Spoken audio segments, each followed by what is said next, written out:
High করো বেটু, একবার হাই করো তো। হাই, একটা হাঁপা দাও তো বেটু। বলা যাবে না। এটা কি রে? এটা কি এটা? হ্যাঁ খাবি বেটু? খাবি না?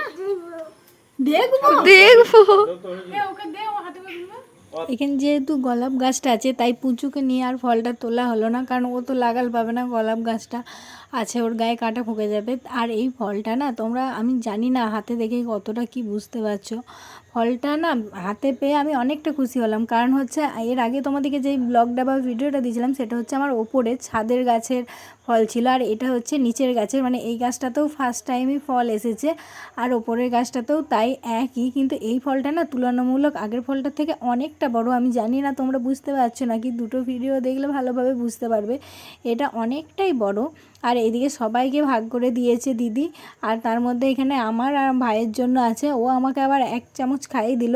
আর সবাইকে ভাগ করার পর এই কটাই পড়েছিল, যেহেতু বাড়িতে সবাই যতজন আছে সবাই আমরা খেয়েছি 3-4 পিস করে। আর আমার আর বোনের জন্য আমি বললাম আমরা তো আগের বার খেয়েছি, আমরা কম খেলেও হবে। আর এইদিকে দেখো জিভটা দেখাচ্ছিলাম।